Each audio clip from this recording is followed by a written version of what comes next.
Hey everyone, today I want to talk about tango walks, to be more specific. Tango is very unique dance compared to other dances. There is no swing, no sway, so we need to address those things even while we're doing a simple walk. So it's very important, the character of the tango, that we are maintaining this position down, right? We are still keeping our blocks, head, shoulders, rib cage, and hips all aligned together. And then we are lowering, we're bringing the weight down from our shoulders into our hips, bending knees, and keeping a left foot in front of the right. Yeah, that's very important part for tango. This is our tango position. As we discussed earlier in different lessons, that when we are lowering, we are always pulling this part up and elongating our spine even more. We don't want to lower and become small. So we are still stretching the posture, engaging the core, pulling ourselves up as much as we can, and keeping your ankles, knees, and hips flexible. Okay, we want to maintain the flexibility through the legs to showcase a fast and strong action. No matter what step you will do, for followers or for leaders, we want that flexibility through the joints to make that tango strong and active. And the reason for that, it's musicality. We have a staccato rhythm where the legs will make the sharp action and body will continue going gradually.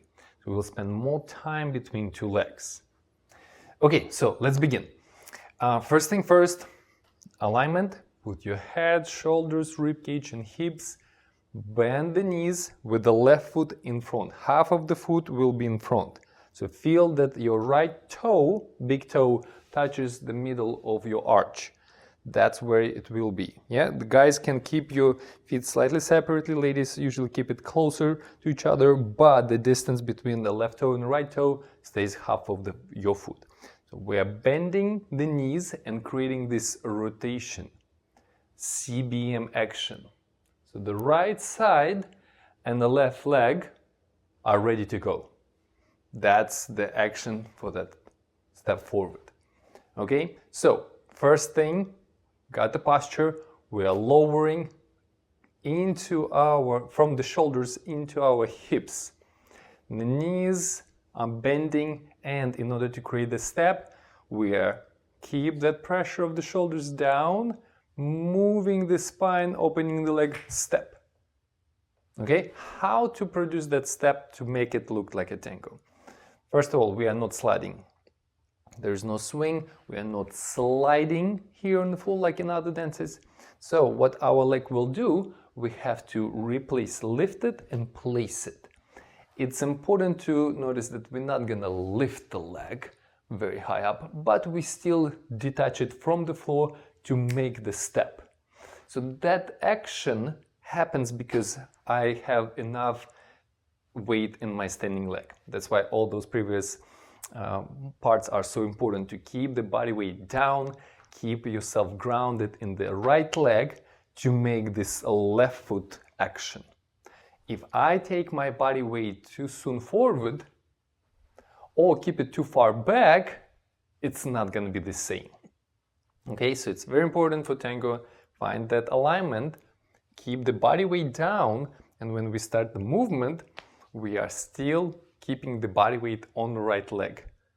And then the left knee will provide this flexibility for this fast action. The foot goes off the floor. If I will do slow motion, my body is moving through the right leg, the left heel goes off the floor, knee works, I'm stepping and arriving on the leg. So in tango, we are spending a lot of time between two legs. So don't be afraid of stepping somewhere between 2 feet and then get your body on the leg to initiate a next step. Okay, so another part what I didn't mention, but I did just showcase it to you. We do walk in the circular direction. So tango walks always have CBM. We're starting in CBM position. So when we are creating this step, we are gradually turning to the left. The body continues rotation. Just imagine you have a fire in the middle, right? And when you are going forward, you want to face it.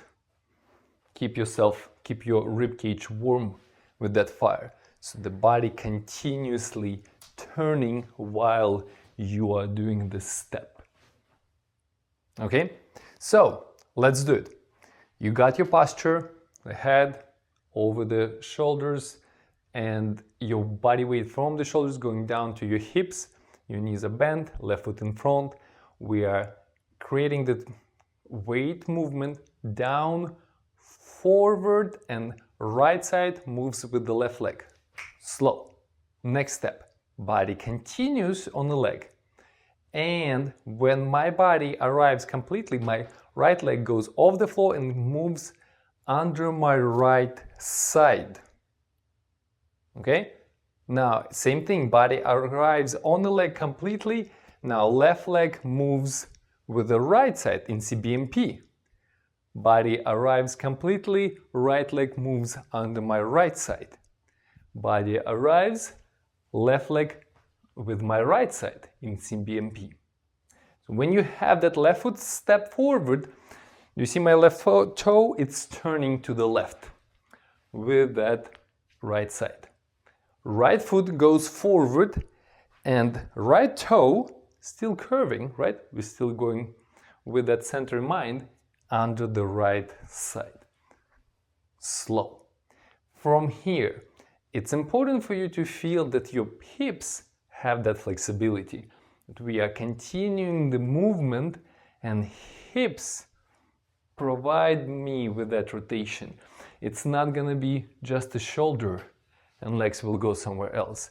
It's all together, the entire posture carried from the hips. Slow and slow and slow and slow. If you will put your hands on your hip flexors, you want to feel this left hip helping you, left hand with the left hip helping you to curve, bending it while you are moving through the leg. And slow and slow, slow and slow. Okay, so those are your steps forward. Now we have to do the steps back, and we are following the same rules. Same body position, same lowering, left foot in front, but going backwards, we're gonna start with a rotation to the left and going right foot back. Yeah, right foot back for the follower, which will, again, create the rotation, and this right toe gonna curve in. So right toe turns to the left, and it creates this pigeon look when my heel goes towards the center. Now, from that step, when I'm transferring my body weight, I have to do the same situation with the left like what we did with the right. It goes under my left side. So it's important for you to understand that right foot, left side, left leg, left side. The left side lead continues through the rotation. Like it was right side lead continues with the movement forward. So on that left leg, when I'm taking the left foot back, it goes again almost under my elbow. I'm aiming to get my foot away from my partner, and that's the direction I'm taking it.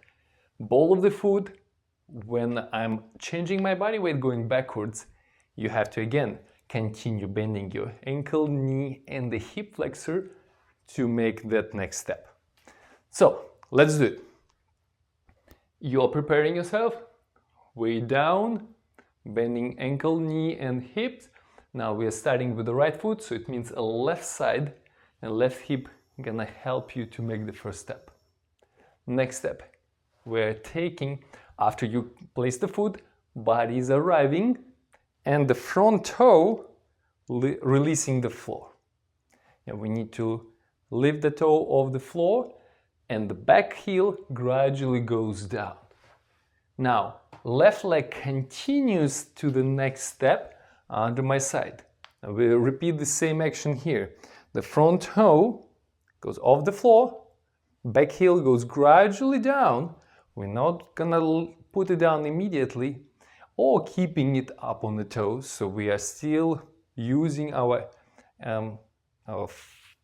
ankles, knees to continue the soft movement, to keep our height on the same level. Okay, so those parts are super important to keep the tango character. And ball of the foot, and ball of the foot, rolling body weight, and ball of the foot, rolling body weight, and continue sending leg, moving the body on the foot, sending leg, moving the body. Feel your left side continuously turning you and leading. The hip joints, hip flexors constantly engaged for this movement. Sending leg, sending hip joint. Sending leg, sending hip joint. It's all keep moving your body. Okay, so that was a step back. Now, other steps what we need to discuss, it's a side step and how we close our feet together. In tango, since we don't sway, our knees have this X-line look. We are bringing it more in. So when we're transferring body weight from side to side, we are using inside of the edge of one foot and then switch from one flat to another flat and inside the edge of that foot to bring it close together. It's very important, especially when you do need to stop in the end of the movement, because if leader will go all the way, right away on the left leg, the follower will have too much momentum. So it's going to be very challenging to stop in that position. And the body will try to fall. Continue movement if you did a reverse turn, for example. Quick. That's too much weight on this leg. So what we need to do in tango, quick, we are putting half the weight on that leg and then closing it. Okay, so right now open your feet apart and feel that your knees keeping the weight on inside edge of the foot. Now shifting it from one leg to another, keeping the hips straight, moving the body with a small rotation from leg to leg, and feel inside edge of one foot switches to another. That we are transferring body weight from inside edge. Now let's do the closing. Transfer to the left, close it, open, transfer to the right, close it. To the left, close it, to the right, close it. And when we are closing, the left foot stays still in front. So when we did a step, I'm sorry, my dog is having conversation with somebody on the outside. Now, right foot closes and stays behind the left foot. So half the foot again, the same half of the foot. Side, switch, close. Side, knees inside the edge of the foot, close the foot, with the left foot being half of the foot in front. Okay, so that side action goes from your feet within your knees, close, avoiding doing this. Yeah, the body weight should not, the knee should not roll over the foot. We're going to the side, we're bending that foot, bending the knee, keeping the foot on inside edge, shifting body weight, closing. Opening the leg inside edge, shifting body weight, closing. Opening, shifting body weight, closing. Opening, shifting body weight, closing. Opening, shifting body weight, closing. That's your side and close step.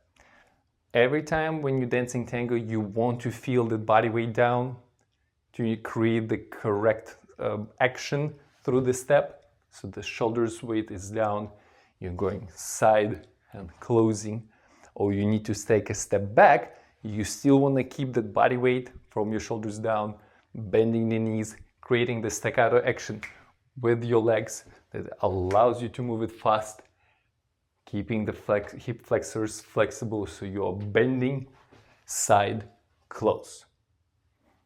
That's the tango. It's very important to have a specific character for this dance. You want to look different in this dance. You want to feel different things in your body while you're dancing it. That will bring a different quality to this specific dance. Thank you so much for joining me for this journey of tango walks, and I will see you in the next lesson. Goodbye.